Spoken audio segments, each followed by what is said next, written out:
The Weedsman Podcast. ChristopherMedia.net.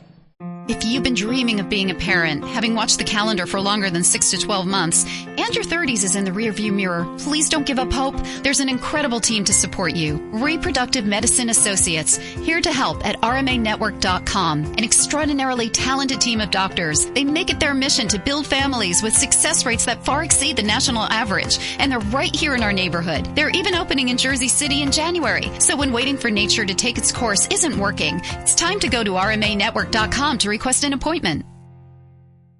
A great beach has a lot to offer in the way of relaxation. The sounds, the views, the feeling of the sand and water. But one more thing that could relax you is the knowledge that you paid less for that experience by booking with Beachbound Vacations. For a limited time, we've not only lowered prices across our site, we also guarantee that our prices are $200 less than our competitors, or we'll make up the difference. Enjoy this introductory offer today and get one step closer to your perfect beach at beachbound.com. Terms and conditions apply. Enjoy all your favorite sports like never before at BetMGM. Sign up using code JERSEY and your first wager is risk-free up to $1,000. Visit BetMGM.com for terms and conditions. New customer offer. 21 years of age or older to wager. New Jersey only. All promotions are subject to qualification and eligibility requirements. Rewards issued as non-withdrawable free bets or site credit. Free bets expire 7 days from issuance. Please gamble responsibly. Gambling problem? Call 1-800-GAMBLER. Christopher Media. Let's make some noise.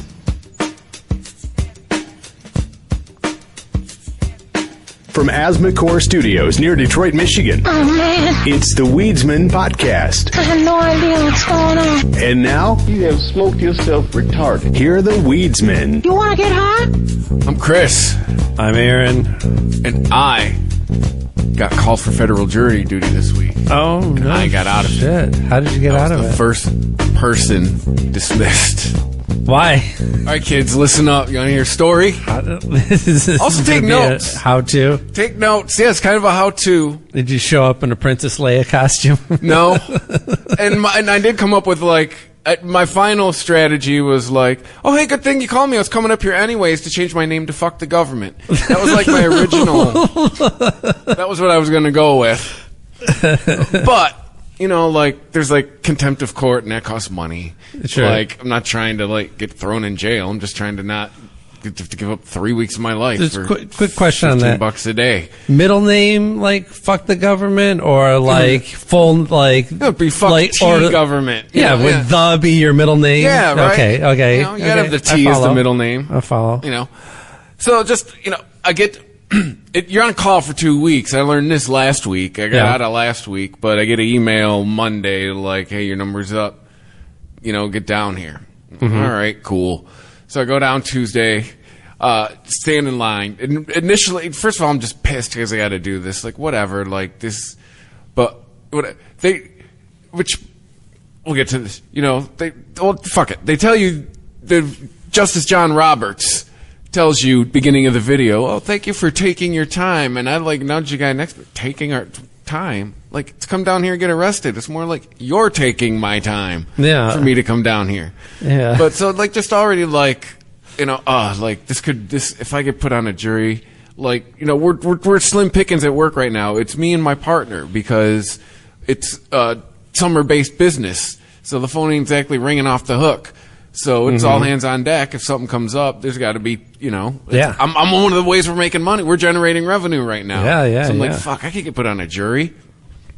And we're thinking about, like, should we pay me this and that? You know, this, whatever. So stand in line, this and that. And right before we go in, you know, got to do, you know, you're at the airport minus taking off your shoes, by the way, you know, in line. You got to do the whole metal detector rigmarole because it's a federal courthouse. Oh, it's a minus taking off the shoes. Oh, yeah. I was like, you had to take off your shoes for court. Yeah. So then they're like, hey, you got to wear a mask. And they hand you in. But yes, and I complied, but I'm thinking, wait a minute. We all just stood in line together. We all just walked single file through the same door. They have you put on a mask after you get on site. We've all walked through our same air puddles. We've all walked through each other's mist. Chris, just and they're like, will you follow the science I am already? following the science. Well, science says I've already been exposed to COVID. The science. The science says if I've already been exposed to COVID. like, this is ceremonial. It was N95, and I never wore them, so I had it on wrong for half. And then I looked at other people like, oh, I look like a retard. Let me figure out how to put this on. Like,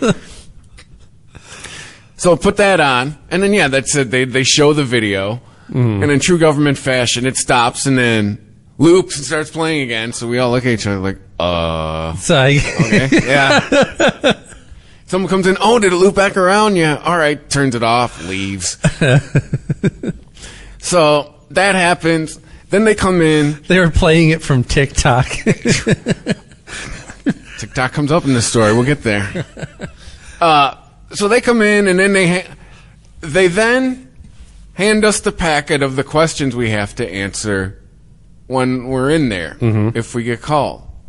Okay. And then leave us in the room with our cell phones and a list of the questions we're going. I tainted myself immediately. I put in all the right keywords. I found the story. I found the case immediately that we were going to be. That's I was gonna. These are questions that are like general to any jury member, or these were like specific to the specific but general column phrase. A, little column B. Like, yeah, right. What do you do? Where'd you grow up? What kind of neighborhood you grow up in? What's your profession? How'd you feel if a black man killed your mother? Well, but stuff like but then, yeah, it gets into how do you feel about gang violence? Have you ever heard of an organization called It's Just Us? Do you have a teardrop tattoo? Yeah, like stuff like that. So then I immediately, I looked at them, I'm like, all right, my wheel starts spinning. I'm like, all right, how the fuck? I'm like, you can't sound dishonest. It's got to sound natural. Yeah.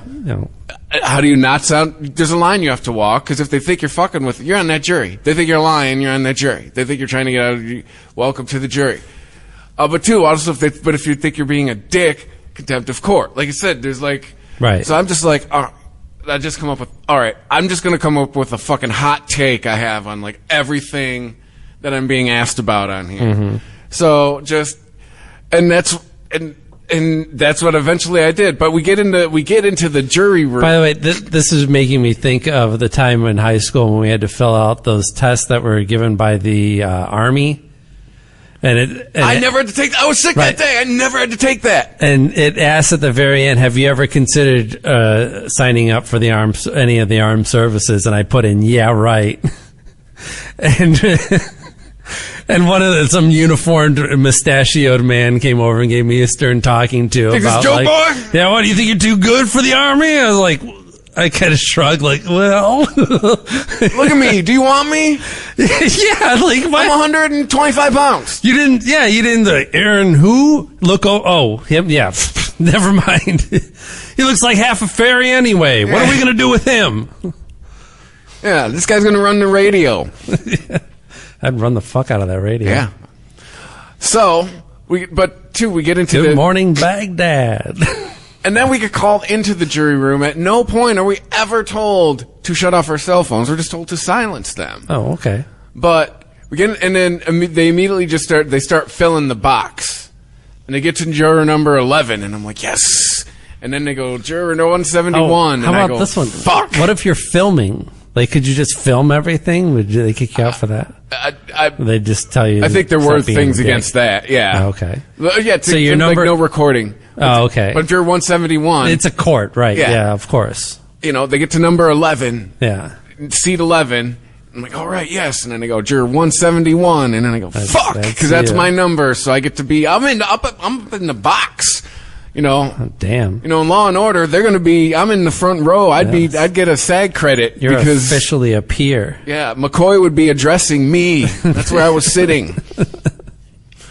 And then they go through, and everyone starts going through the questionnaire. And first of all, it sounds like everyone's on a fucking hostage video. Yeah, like, I get it. Not everyone's a public speaker, but it sounds like they're all just giving the answers they think they're supposed to give. Oh, right. Like, by person number 9, I'm sure... My biggest flaw is I work too hard. Yeah. By person number... There was one... Okay, couple... Before they get there...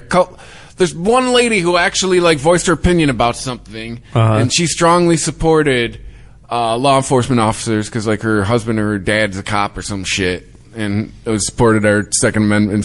strongly supported her Second Amendment right. Yeah. You know, she grew up in Texas. Shocker!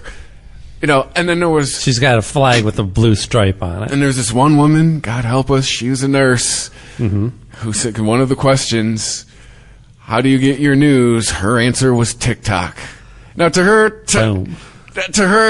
credit, her voice wavered, and then she kind of hung her head when she said it.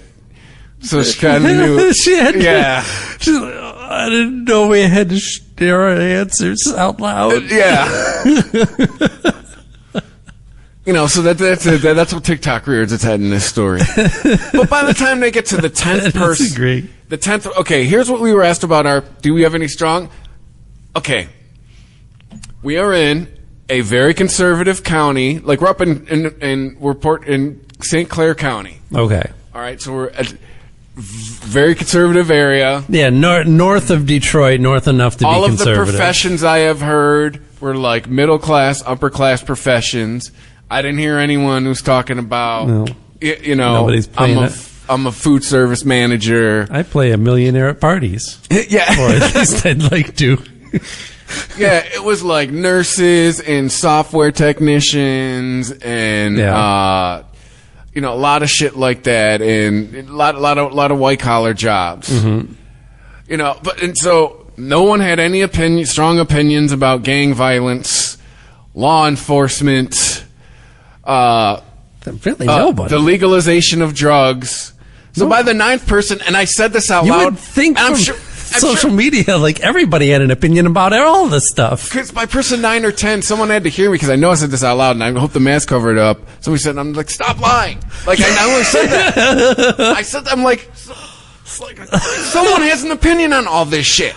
Yeah. Like, by 9 out of 10 people, someone's got a fucking opinion.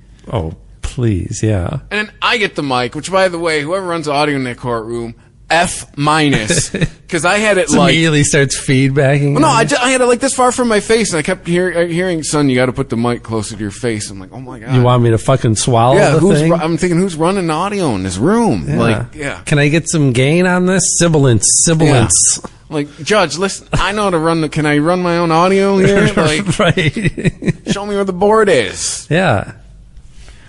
Did you gain stage this at all? Or? So I made sure, like, when I got I made sure, like, I studied communication and shit. I made sure, too, I had the I don't want to be here body language the whole time. I'm slouching in my chair. I'm tapping my foot. I'm looking around. Checking your watch. Yeah. Like, pretty much I'm acting like I'm in high school, like, oh my God. Yeah, I think the clock is slow. Yeah, I heard you missed us. We're back. No, but just trying to channel my inner sophomore going, oh my God, it's only 1 o'clock. Yes. Yeah. So, and so when I speak, I try to, like, I'm going to give, like, I'm trying to, let's add hyperbole to everything. Let's just sound I made sure that when it came to where I said where I lived, I made sure I said a working class suburb. Everyone was like, I grew up in the rural or I grew up in the suburbs, but no one from the city. And then it got to, do you have any strong opinions on gang violence that would think you would cloud for prevention from being impartial in this case? I said, actually, yeah. Would you like to hear it? He's like, whoa, slow down, son. Like, he's like, what do you mean? I'm like, well, you asked my opinion. I assume the next thing is, what is it? He said, I said, I think there's parts of the inner city that police let the gangs proliferate because there's neighborhoods they don't want to go, and it makes their job a little easier. No. And it's a form of police, at least, happening there. Which ought to be like, everyone in this fucking courtroom seen The Wire. But, and he was they got Amsterdam down there. Yeah. And he was kind of like, well, I want to see if I understand this. What are you saying? I said, I think there are parts of the inner city where the police don't go because it makes their job easier. They let the gangs do their thing. No. He's like, oh, and you think this would cloud your impartiality? I said, yes, it would. He's like, all right, let's move on. And then it got to, do you have any strong opinions on the legalization of drugs? I said, actually, so strong that I host a podcast about it. He's like, all right. You worked your pod into it. I did. I didn't work the name of the show in. Okay. Just like when I said my profession, I didn't throw in... BasementPodcast.com. Follow us on Facebook. Yeah, right. And just when I threw in my profession, I didn't throw in the name of the company. I threw in just the name of the industry. You know, because I knew it was going to go a little rogue. And, you know, and then when it got to the question about, you know, opinions about federal agents or law enforcement, I said, I think if federal agents are involved, I think the fix is in. They're going to manufacture the outcome they need or want. Yeah. And then, and then I got, all right, sir, you can go. Have a nice day. And the whole time I was I know I was fighting to keep a smile off my face. Like, yes, I'm fucking leaving. You beat the system. Yeah. You know, and then there's 3. But you know what? Yeah. You didn't fucking lie. Yeah. Did you fucking lie? No, that's what I said. I was not dishonest. They asked for your opinion. Yes. They asked for your fucking opinion. You were the only one in that room that was brave enough to give it. Yeah. There's a few things I thought. First, like, this poor man, his hands are in the hands of the 12 dumbest people in the room who couldn't figure out how to get out of this shit. So first of all, get their news from TikTok. Yeah. I know that's somebody's bit, by the way. I know that's another comedian. It's got to be. I know I've heard it before. But I know now I know where the joke comes from. Like, oh, the 12 dumbasses who couldn't figure out how to leave are going to be on the jury. Shit. Yes. Oh, that poor dude. Wait. Before that, I was ready to go full Chappelle, but I got stopped. Oh, you were going to go, you're like, don't get me started on the Jews. No, remember when he was the OJ juror, and he was like, how can they arrest OJ the next day, and they can't find Tupac and Biggie's murderers? Coke Simpson can't rap. I want justice. I had like a rant like that planned. Because with the gang thing, I was prepared to go with, and then if you step out of line, they fucking turn on you. Remember White Boy Rick?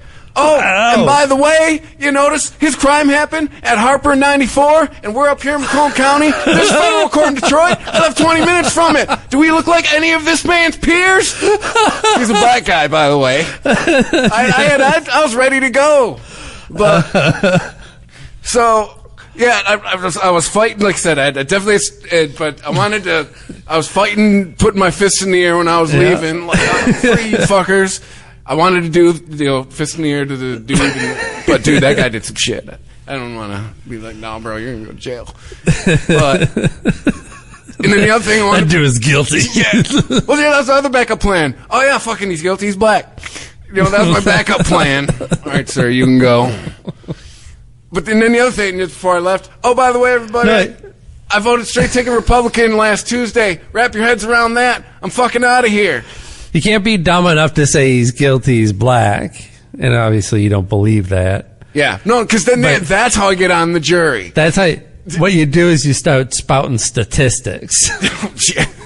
Right? Well, statistically speaking, it's more likely to be him than somebody like, say, I don't know, me or you. How likely are any of us in this room to live at Harper in 94? Yeah, there you go. But yeah, so that was, hey. And I was talking to my partner at work. I was like, trust me, I realize I probably sound a little like the craziest person in the room, but I'm the craziest person in the room. We got this day back at 11:15, while everyone else still had to fucking sit there. That's right. Well, they were still like an hour from lunch when I left. So crazy, it just might work. Worked for me. And now I was thinking, I was like, I hope some people in this room took some goddamn notes. Like, you'll get your day back. But what about your civic duty? My civic duty cost is more than, I know my worth. My civic duty is worth more than $15 a day. $15 a day? Yeah. Plus mileage. Ooh. And if you're over 66 miles away, they'll put you in a hotel while they give you $15 a day. Ooh. $15 a day, that's what you get like 60 days later. Yeah. Thanks for the Taco Bell. What kind of per diem is that? So yeah, and that, kids, is how you get out of jury duty. At least federally. Well, you had mentioned Chappelle, and he's back in the news because he did an old switcheroo on his SNL. Mm-hmm. Did you see any of his? Oh yeah, yeah. What'd you think? It was lengthy. It was hilarious. Yeah, I thought a lot. I thought he made it. I think I've realized with that monologue, I realized why I like Dave Chappelle. Yeah. Because everyone says, let's have an honest conversation. And Dave wants to have an honest conversation. Yeah. But people don't really want to have an honest conversation. Because when they actually hear it. Yep. Yeah. I thought the response to it was really interesting because, of course, the immediate response that you see in your news feed or on your social media feed is the outrage, right? That's what always rises to the top. And then if we pay attention and if the story sticks around long enough, like a few days, the saner takes start bubbling to the surface and dissipating those flakes at the top.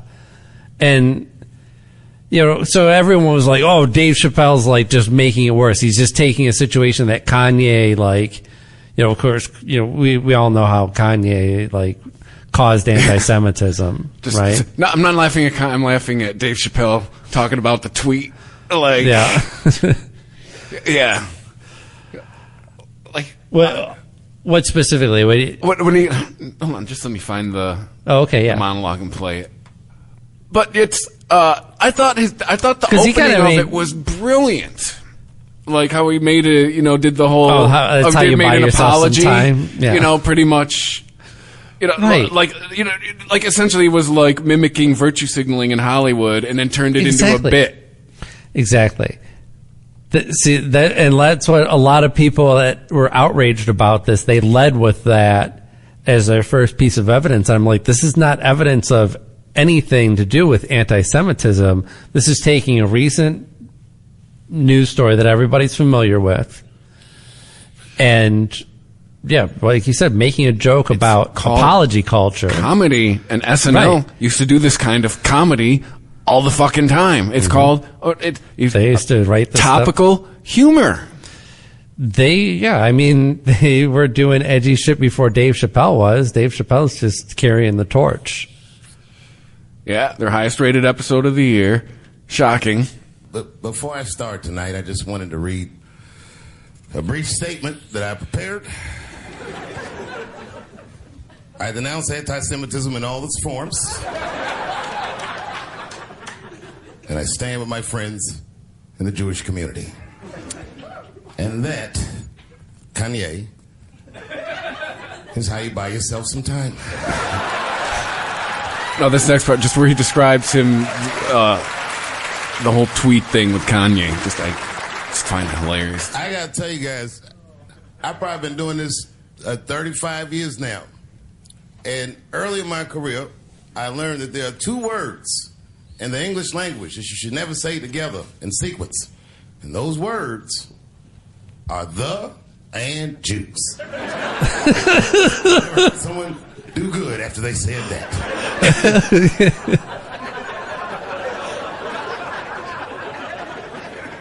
Kanye's gotten into some scrapes before. Normally when he's in trouble, I pull up immediately. But this time I was like, you know what? Let me see what's going to happen.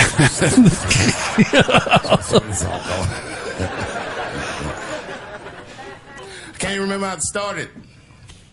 Right. Vaguely, I remember it started with a tweet, strange tweet. It was like, I'm feeling a little sleepy. I'm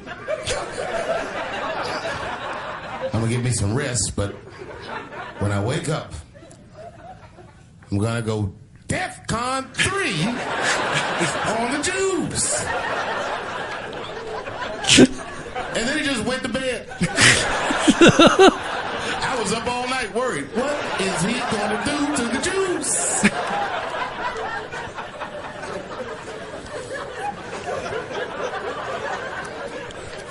I grew up around Jewish people. I have a lot of Jewish friends. So I'm not freaked out by your culture. I know a little bit about it just from hanging around. I'd be like, yo, let's go out after school tomorrow. They'd be like, we can't go out. It's Shanana tomorrow. I'd be like, where?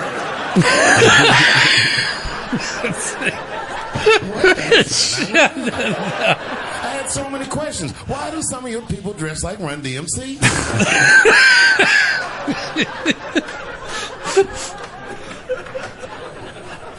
Kanye woke up from that nap. He went right to work. A year ago, I'd seen him on a podcast called Drink Champs, a great show, and it was an amazing appearance. Noriega and them were there, the rappers that I love, and they all had their gold chains and stuff on. And Kanye said, only millionaires wear chains. They said, what? He said, I'm a billionaire. Billionaires don't wear their money on their body. I tucked my chain and I said, oh, snap.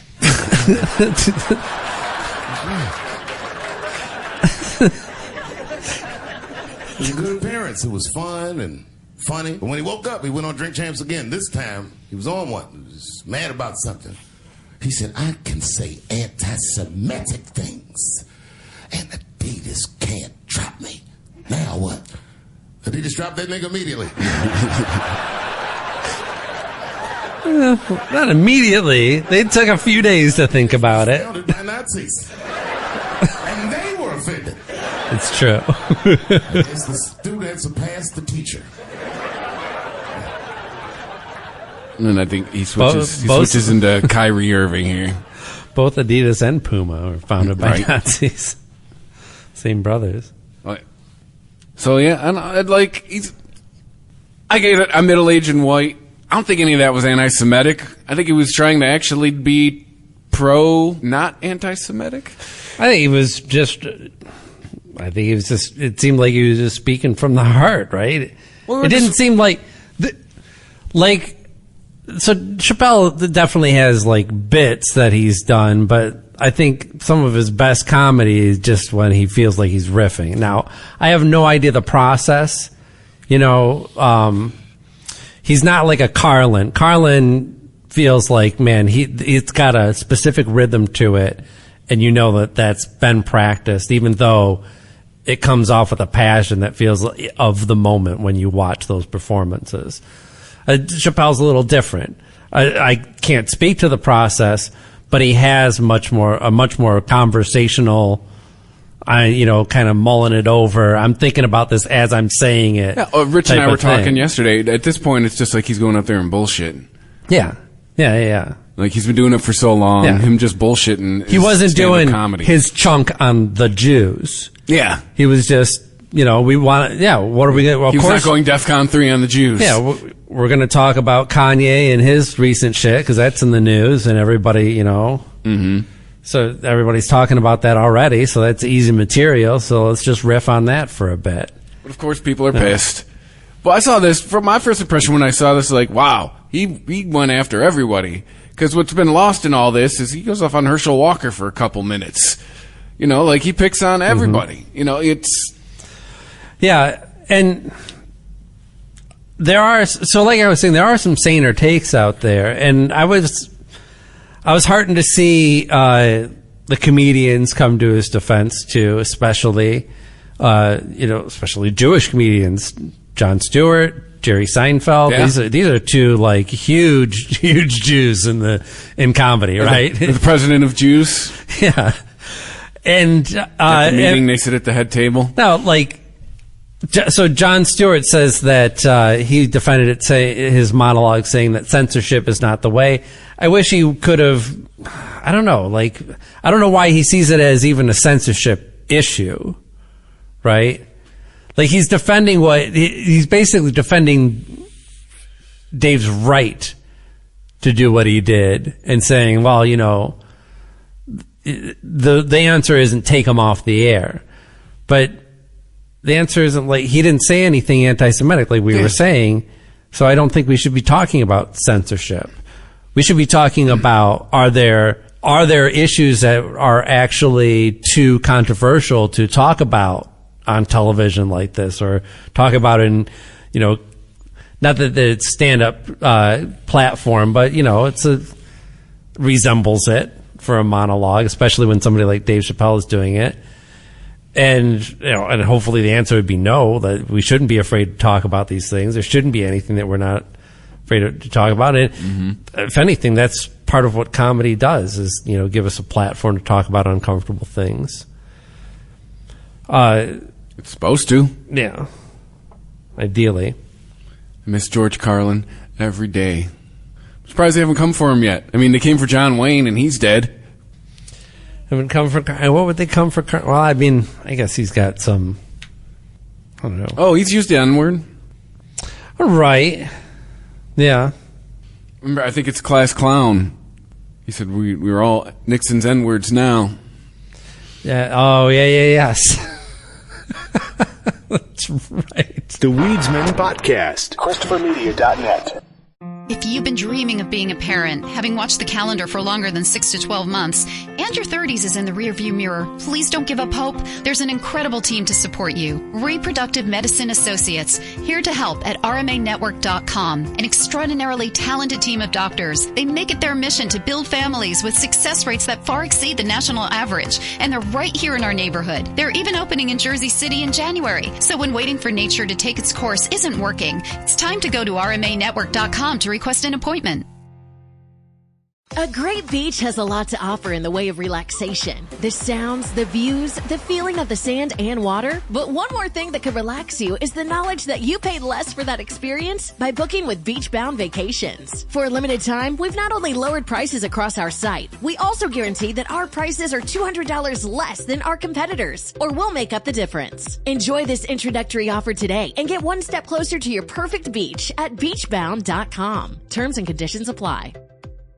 Enjoy all your favorite sports like never before at BetMGM. Sign up using code JERSEY and your first wager is risk-free up to $1,000. When you register with BetMGM, you'll get instant access to a variety of parlay selection features, live betting options, player props, and daily boosted odds specials. And with BetMGM at your fingertips, every play and every game matter more than ever. Sign up today and find out why nothing beats a win at the King of Sportsbooks. Download the BetMGM app or go to BetMGM.com and enter code JERSEY and place your first wager risk-free up to $1,000. Visit BetMGM.com for terms and conditions. New customer offer. 21 years of age or older to wager. New Jersey only. All promotions are subject to qualification and eligibility requirements. Rewards issued as non-withdrawable free bets or site credit. Free bets expire 7 days from issuance. Please gamble responsibly. Gambling problem? Call 1-800-GAMBLER. If you've been dreaming of being a parent, having watched the calendar for longer than 6 to 12 months, and your 30s is in the rearview mirror, please don't give up hope. There's an incredible team to support you. Reproductive Medicine Associates, here to help at rmanetwork.com. An extraordinarily talented team of doctors. They make it their mission to build families with success rates that far exceed the national average, and they're right here in our neighborhood. They're even opening in Jersey City in January. So when waiting for nature to take its course isn't working, it's time to go to rmanetwork.com to request an appointment. Science proves quality sleep is vital to your mental, emotional, and physical health. The Sleep Number 360 smart bed senses your movements and automatically adjusts to help keep you both effortlessly comfortable. And it's temperature balancing, so you stay cool. So you're at your best for yourself and those you care about most. Life-changing sleep, only from Sleep Number. Don't miss our weekend special. Save 50% on the Sleep Number 360 limited edition smart bed plus special financing. Ends Monday. To learn more, go to sleepnumber.com. Special financing subject to credit approval. Minimum monthly payments required. See store for details. At the Home Depot, we have Black Friday savings all through November. And with that comes a joyful holiday bustle that we just love to hear.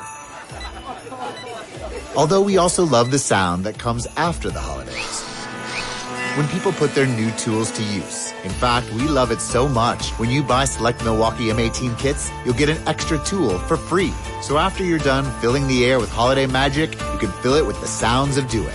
The Home Depot. How doers get more done. ChristopherMedia.net. The Weedsman Podcast. Oh, speaking of comedians that we lost a real one recently. Oh, and Dave Chappelle as well. What? We didn't lose Chappelle. No, but we had black. He gave us black. I'm Black Gallagher, bitch. He shot the watermelon. That's right.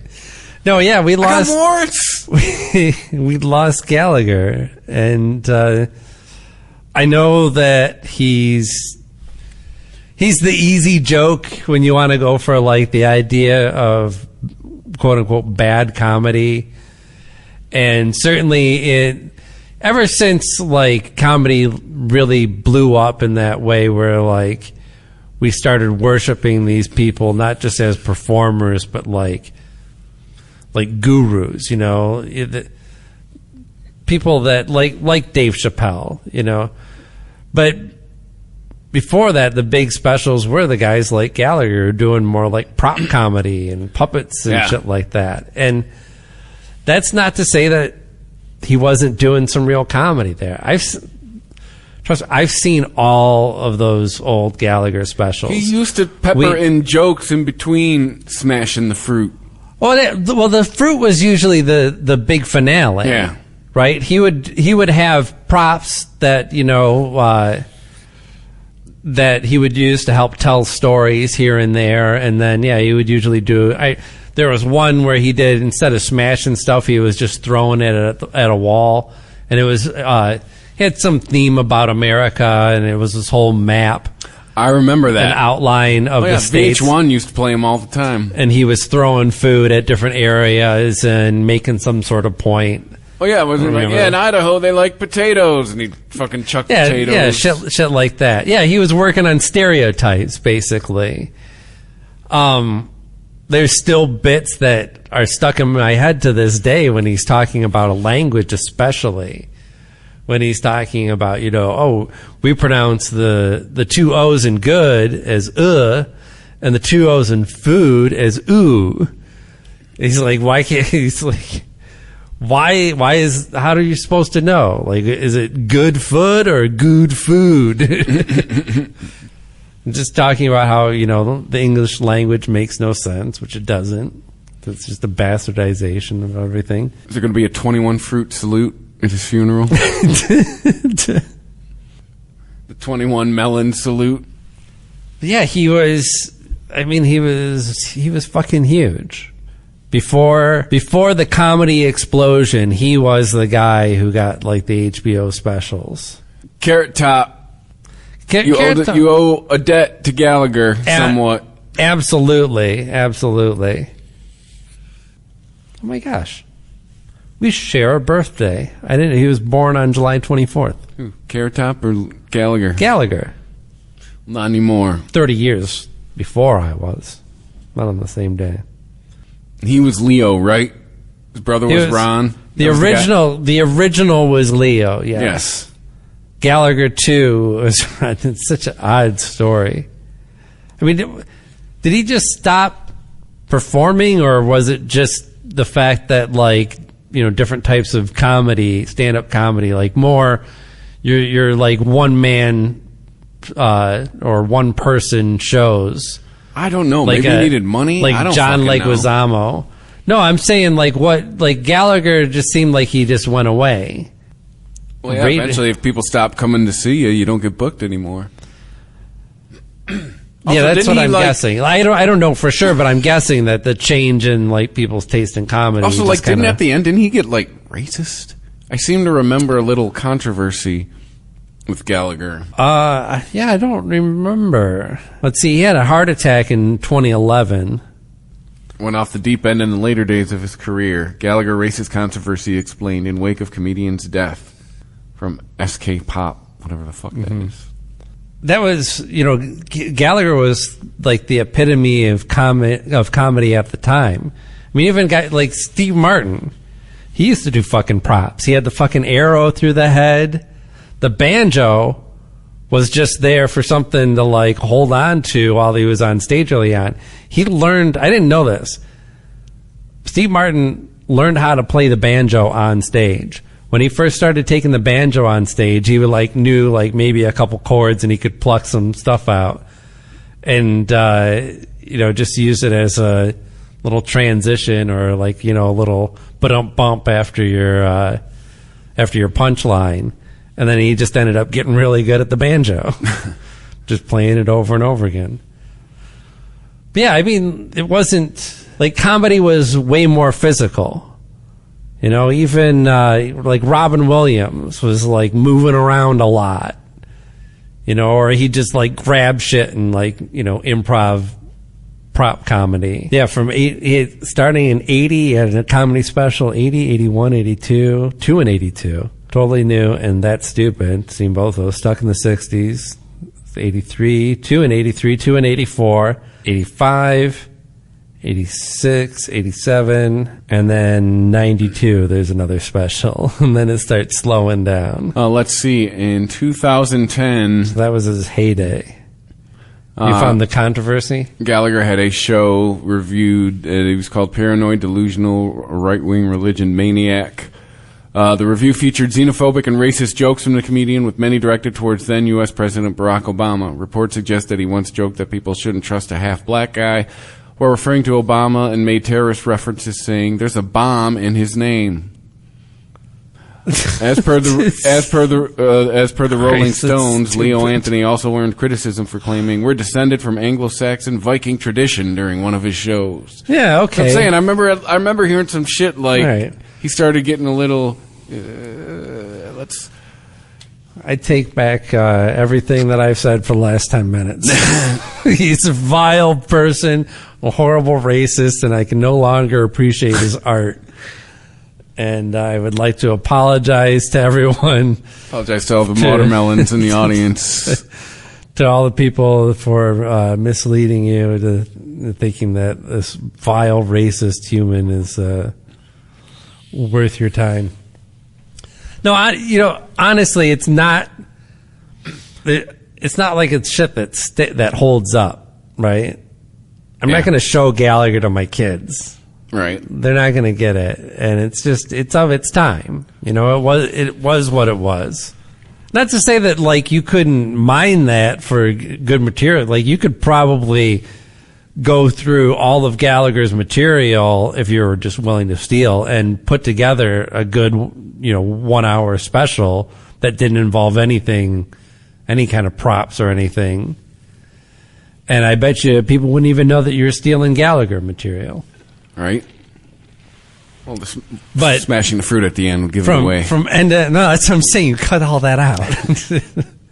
You cut out the prop comedy. What if you just say we're going to make some wine and you smash grapes? You're missing the point. Okay, no hammers in the bedroom.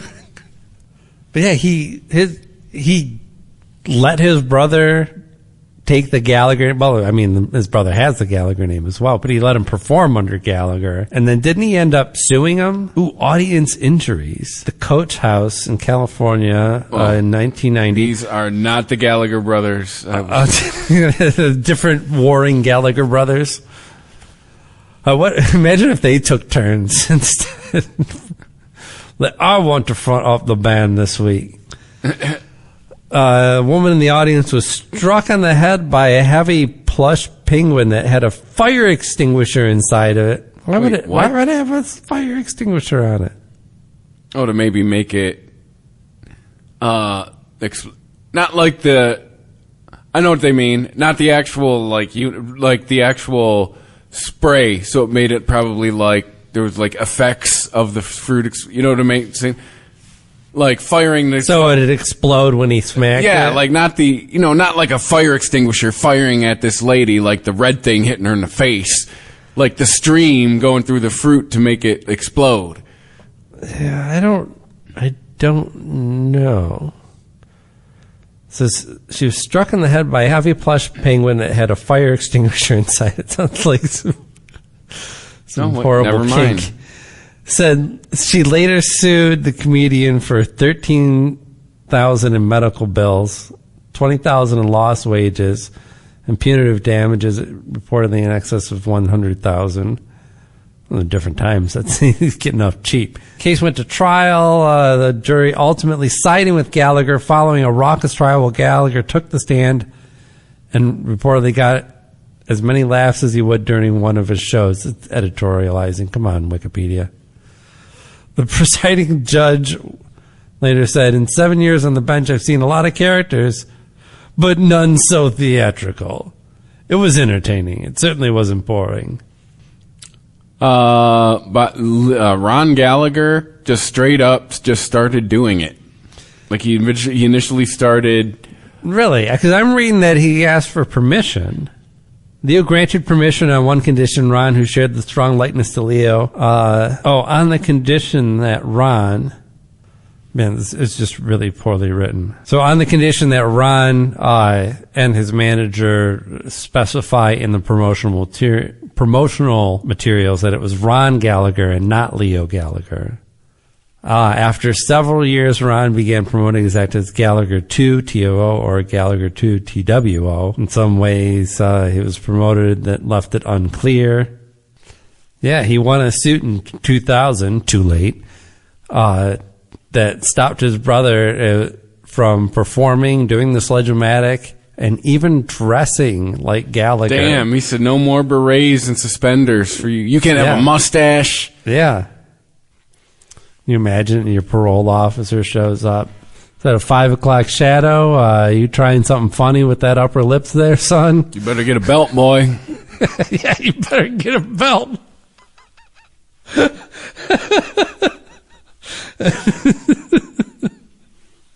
I don't care how bald you're going. Take off that stupid newsboy cap.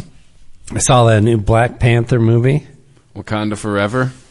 I did, yes. That's the one. It's excellent. It is an excellent, excellent movie. And, yeah, I mean, I think we're past spoiler territory. If you haven't seen it, jump ahead 5 minutes, or maybe not that long. But, yeah, we get a new Black Panther. We get his little sister, Shuri, has to kind of be convinced to take up the mantle, you know, and eventually does before the movie ends, as one would expect. I heard they just say a virus kills him, and that's it. It's like all the time they spend on they handled everything involving Chadwick Boseman. Chadwick Boseman, thank you. I was blanking on his name. Everything surrounding him as a Black Panther was handled very delicately and extremely well, I thought. The opening, where, you know, normally they have like the Marvel logo, and they have like scenes from the movie that kind of play through the logo. Mm-hmm. This was, it was just a silent, there was no music to it, and you just watched the logo and the page, you just heard the flip of the pages, and it was all scenes of Chadwick Boseman as Black Panther. And there was, I think at the end they had like a little bit, they didn't like flash back to any of the, like reuse any footage or anything like that. They certainly didn't try and like get any new footage out of them by like digitizing something. There's even, when she becomes the Black Panther, Shuri, his the younger sister of T'Challa, she, you know, he in the original one, he speaks with his ancestors. That's part of like the Black Panther thing. It's like a continuum that runs through generations. And the Black Panther has always been able to call on his ancestors. It's actually what gives the Black Panther strength is really the combined spirits of all the ancestors working through one person. So she's going to go under, you know, like the process of ingesting the flower and becoming Black Panther. You kind of go into a bit of a coma. And you go talk to your ancestors. She's like, oh, I get to, you know, see my brother again at least. And it ends up being Killmonger, who was Black Panther briefly before he was killed in the last movie. And that was, you know, obviously not what she wanted, not the person that she wanted to see. And, but, you know, obviously if this were just a situation where like Chadwick Boseman wasn't coming back, he was still alive, but he just wasn't coming back for the role. You know, they'd probably get him for this one little cameo, or they'd just digitize him or pull some old footage and work some magic. But they did a clever little switcheroo, and it actually made sense for the story, you know, why she was seeing Killmonger instead of the family that she expected. But beyond that, beyond just being respectful to the movie that came before and the actor that really brought so much to that role of the original Black Panther, this one still has like a fantastic cast, a really strong story. Probably, I mean, structurally, probably one of the best Marvel stories I've seen since like Winter Soldier, or I mean, I guess you could argue Endgame as a total. It has a good story overall, but like it's got a lot of time travel weirdness that you could just poke holes in all day. This is really kind of, it's like a tight story that is also like, it has vast reach. It feels like it has global effects. I really like the way. I mean, the story is really about a battle between Wakanda and. They don't call it Atlantis because I think DC is already, they've got their Aquaman with Atlantis and all that. And even though I'm pretty sure Prince Namor in Marvel Comics, he predates Aquaman. Yeah, he definitely does because he predates Marvel Comics. He was actually... It was probably when they were called Atlas or something like that. He was one of the characters that was brought over from the old, 1940s superheroes. And then there was a whole resurgence in the 60s. So they have kind of a different origin story for Namor and the Atlanteans or the people that live in the sea. So it's just Marvel just setting itself up. Well, for movie after movie after movie. It was interesting because it didn't really tie into anything else, right? That's why I was saying it was kind of a tight story, but it felt big because, well, the threat was still to the world. The Avengers don't get involved in this, or what's left of the Avengers. Even like in the original Black Panther, the U.S. government has a small role, but no real controlling role in the story. They're just kind of observers, really. I like that they kept the conflict between Wakanda and we'll just call it Atlantis, because it has a long name that I can't remember or pronounce, and not make it a situation where Atlantis is a threat to the whole world. Well, let's get the Avengers, let's get the U.S. government. Let's just, they had to, I don't know. I don't know where I'm going with this, but they weren't gratuitous with, how do I put this? It's difficult to write it so that it makes sense. If you have a Thor in your pantheon of characters that are connected, why not call in the god for everything, right? Yeah. They didn't try to make it the superhero movie for the big superhero party for the sake of making it the big superhero party. Right. And they didn't bring in cameos. They kept it a Wakanda story that had conflict, that had possible repercussions globally, but it still was it's still about Wakanda.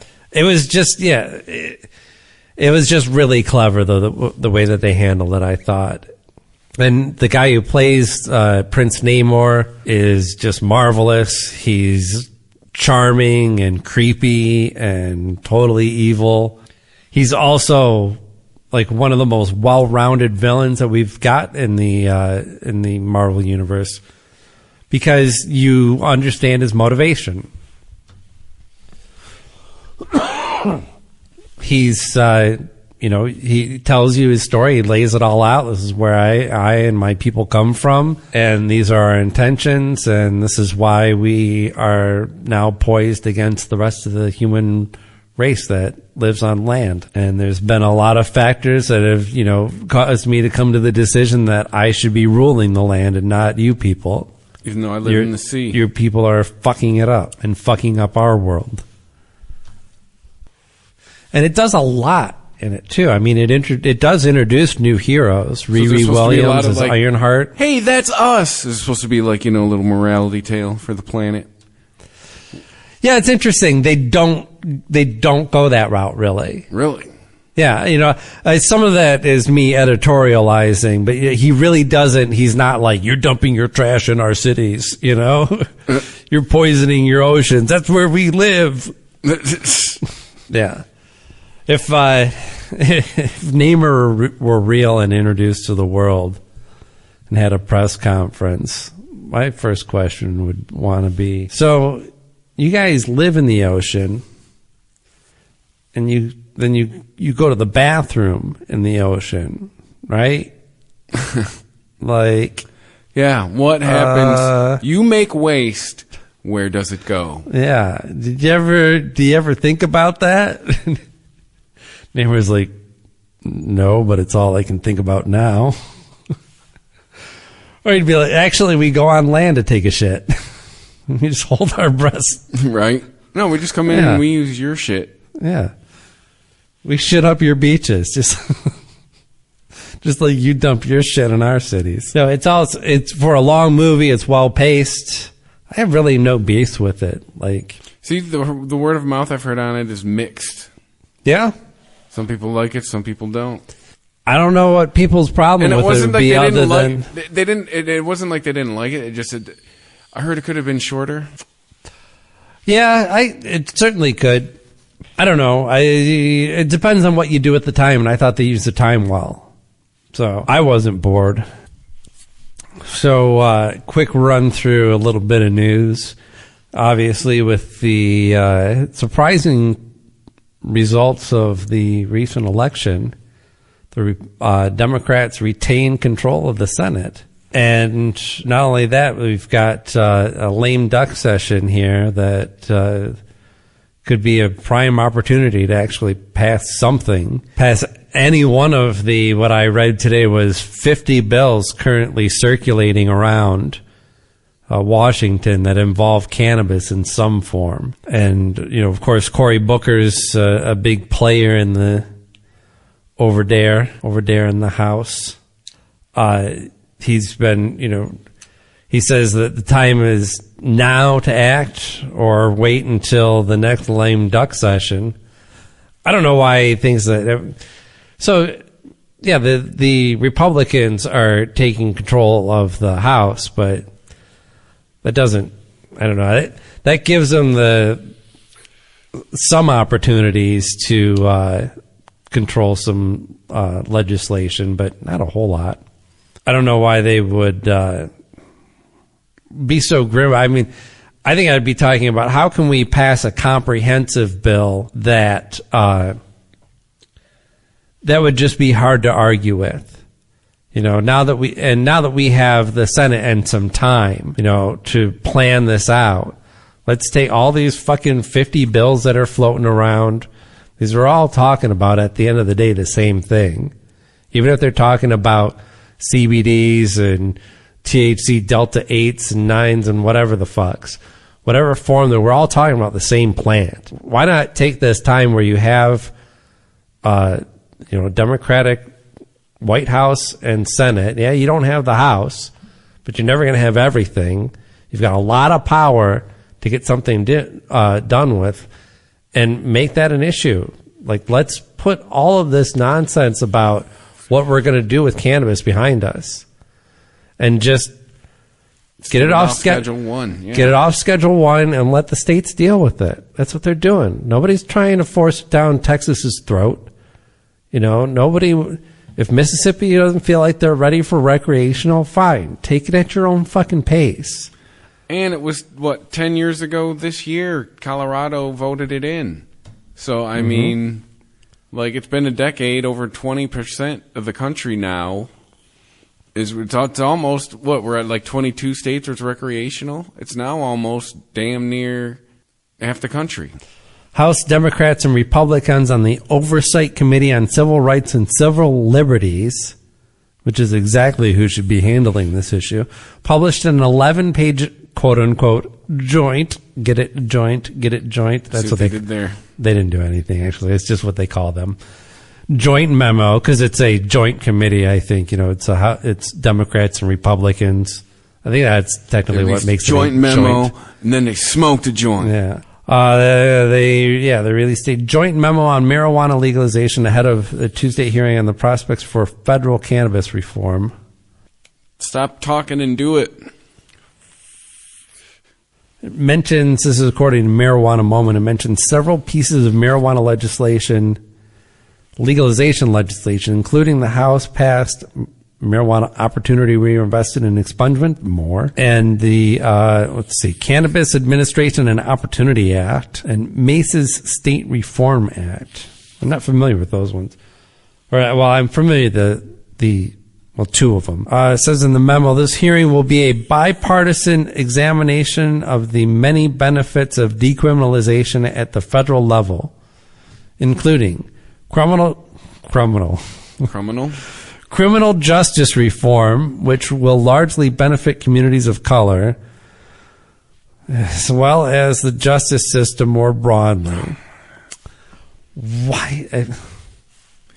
Because it's 2022. Access for veterans through the Department of Veterans Affairs, the ability for the legal cannabis industry to access financial services, and those are all great.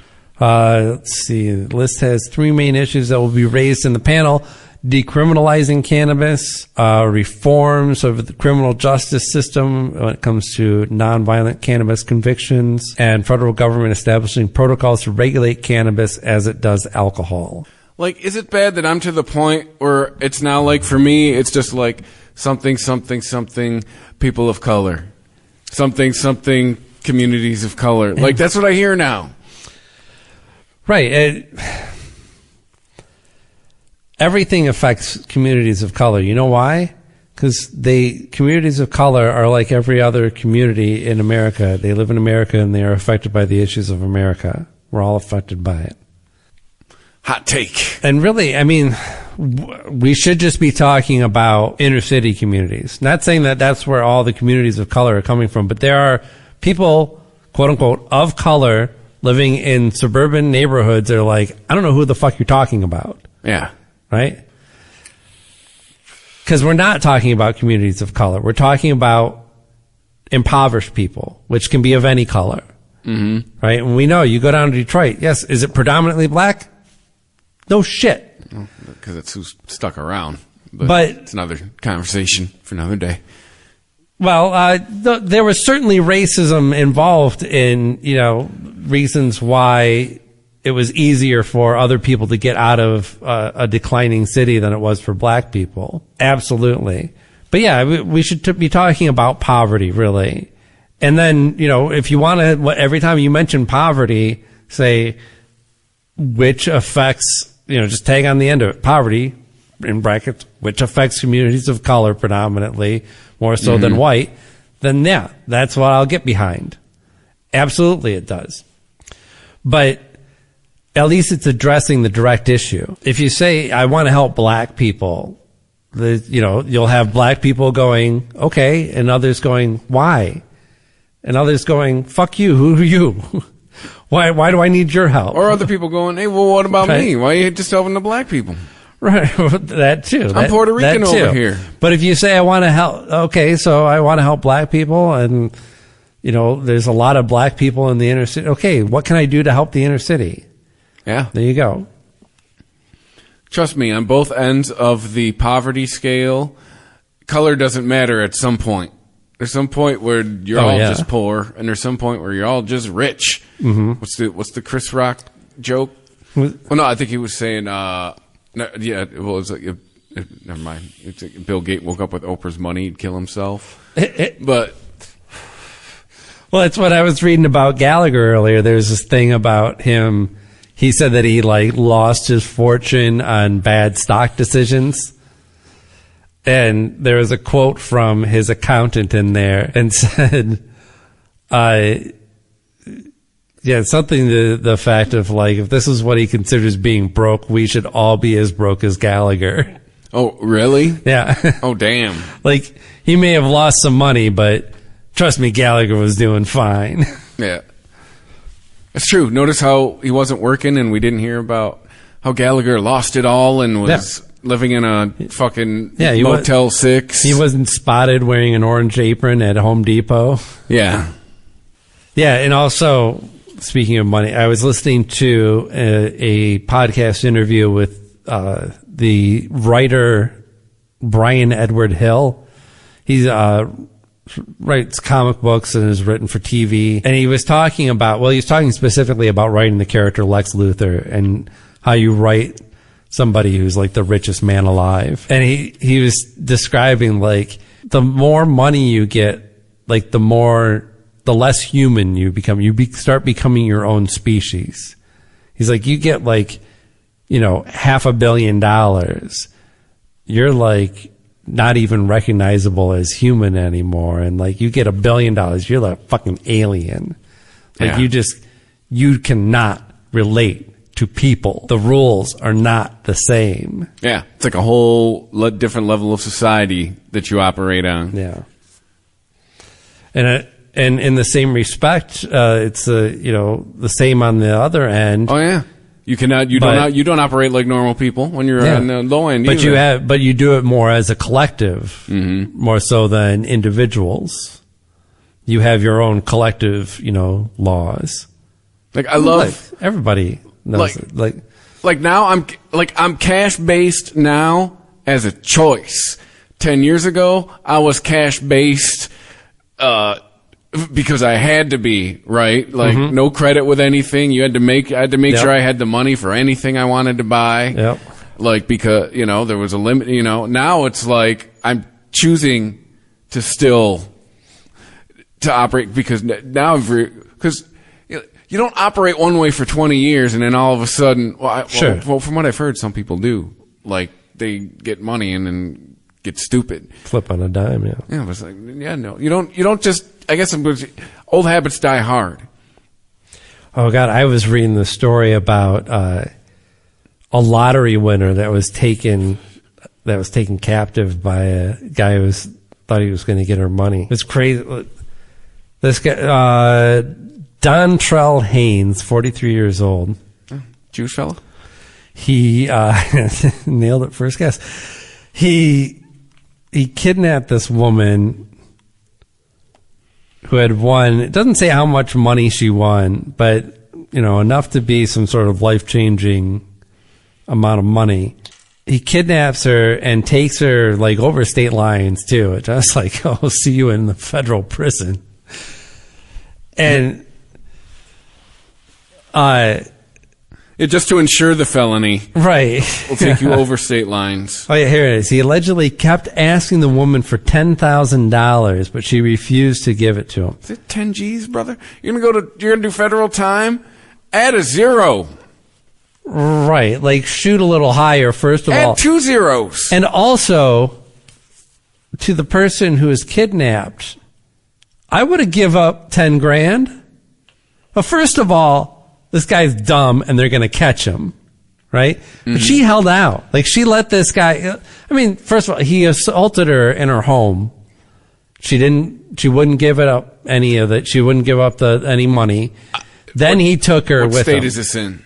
He said they went to Mississippi. All right, so Southern Broad. All right, yeah. So this is making more sense. All right, continue. Ignore the fact I just called her a broad. Continue. He told her to transfer money from the bank account before telling her that she was leaving with him. Dragged her to the front door, then into his car. Took her to a different Memphis neighborhood. Said he was going to shoot up somebody's house, and he had a gun.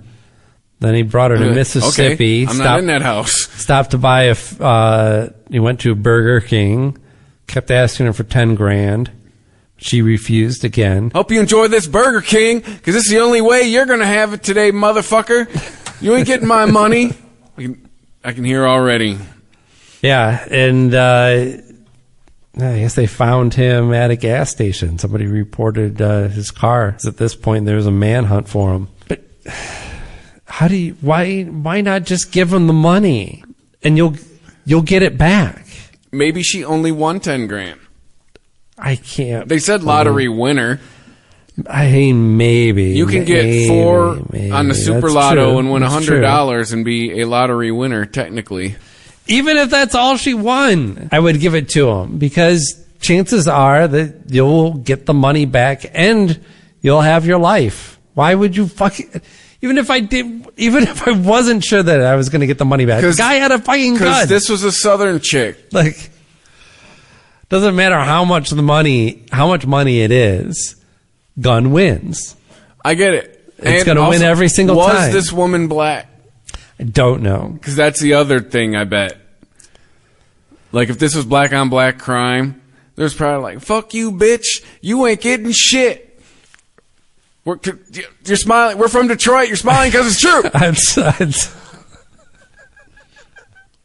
Thank you. Yes, I am. I'm caught. It's true.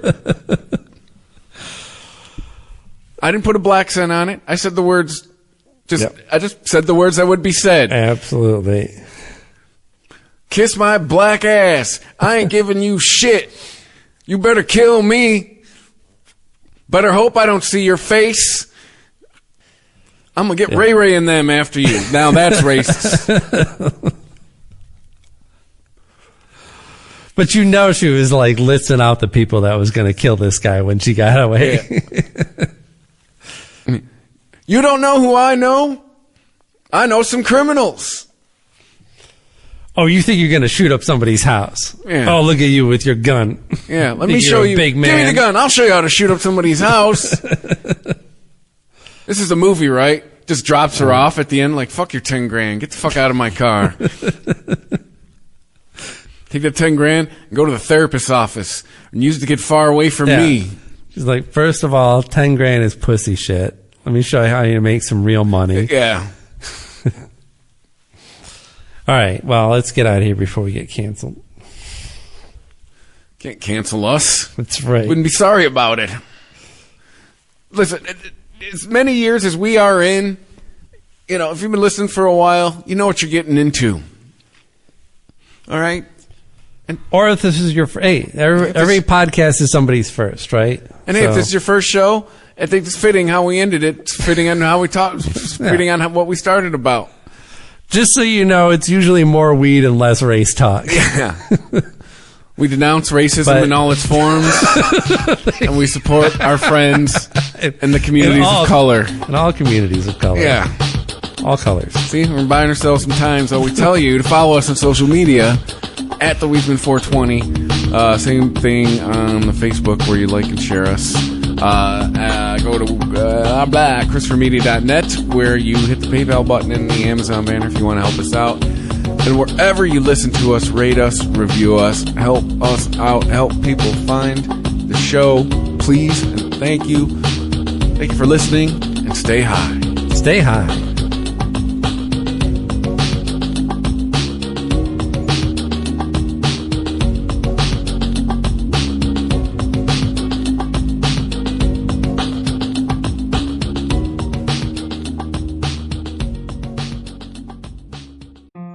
Dreaming of being a parent, having watched the calendar for longer than 6 to 12 months, and your 30s is in the rearview mirror, please don't give up hope. There's an incredible team to support you. Reproductive Medicine Associates, here to help at rmanetwork.com. An extraordinarily talented team of doctors. They make it their mission to build families with success rates that far exceed the national average, and they're right here in our neighborhood. They're even opening in Jersey City in January. So when waiting for nature to take its course isn't working, it's time to go to rmanetwork.com to request an appointment.